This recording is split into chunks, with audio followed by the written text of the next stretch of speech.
If you know anything about Japanese folklore, you've almost certainly heard of Momotarō the Peach Boy.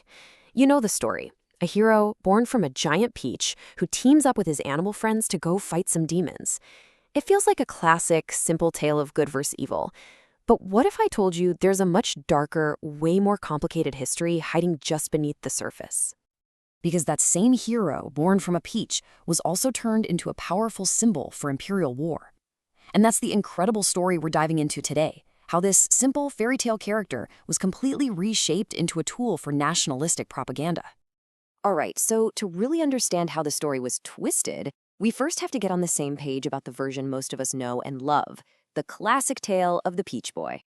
The plot is pretty straightforward, right? A boy is miraculously born from a peach, he grows up to be strong and brave, he decides to leave home to fight demons on a faraway island. And on his journey, he shares his food, these millet dumplings, to win over a dog, a monkey, and a pheasant. This little team then goes on to defeat the demons and bring back all their treasure. It's the perfect adventure story for kids. But here's the twist. This standard version isn't some ancient myth that's been passed down for thousands of years. Nope. It was actually defined and pushed out through national school textbooks during Japan's Meiji period in the late 1800s. And that was a very deliberate choice, one that really sets the stage for everything that comes next. So before it was standardized and put into those textbooks, the story of Momotarō was, well, a lot more flexible. In fact, the hero we think we know has changed quite a bit over the centuries. Let's start with his most iconic feature, his birth. I mean, he's the Peach Boy, right? So was he always born from a peach? The answer, maybe surprisingly, is no. You see, in a lot of the older versions, especially from the Edo period, the story was what scholars call the rejuvenation type. An old couple finds and eats a magical peach, they become young again, and then they have a child, the natural way. The whole birth from a fruit thing, where he just pops out of the peach, actually became the standard much, much later. It seems like a small change, but it really shows you how these stories evolve. And it wasn't just his origin story that was in flux. Over the years, Momotarō himself started getting younger and younger. This is a thing one researcher actually dubbed the tendency of age diminishment. Think about it. Until the early 1700s, Momotarō was usually shown as a grown man, maybe in his 30s. By 1800, he'd aged down to his 20s.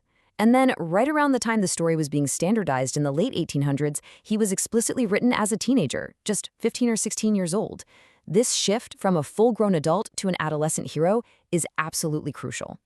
So you have to ask, why? Why make all these changes? Why lock down one version of the story and make the hero younger?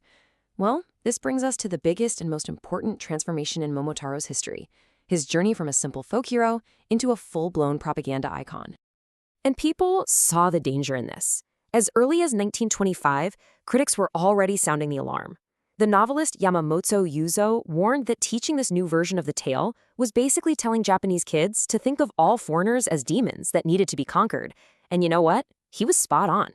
Back in the Meiji era, Japan was changing incredibly fast, building a modern nation and a strong national identity.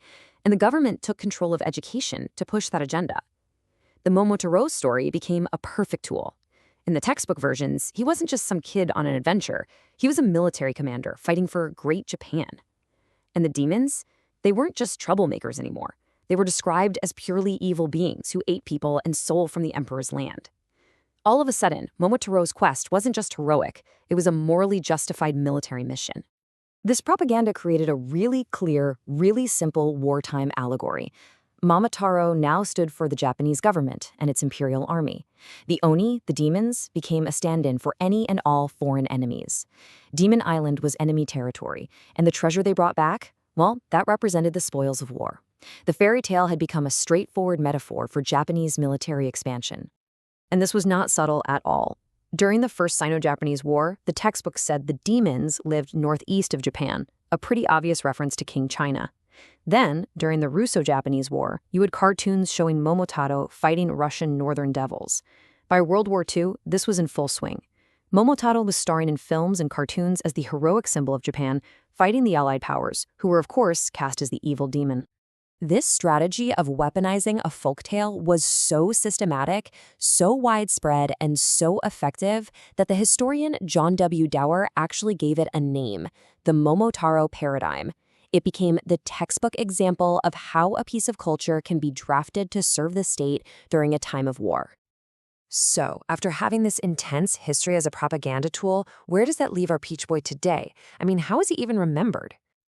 Well, after the war ended, Momotaro was pulled from Japanese textbooks almost immediately.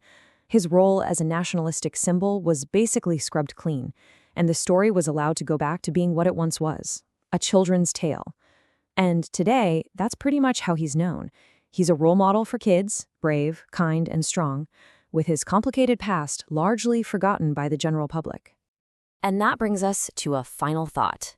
The story of Momotaro is a powerful reminder that even the most innocent-seeming tales can be shaped by politics and history, carrying meanings that go way beyond what you see on the surface. It kind of makes you wonder, doesn't it? How many of our own cultural heroes have a hidden history just waiting to be uncovered?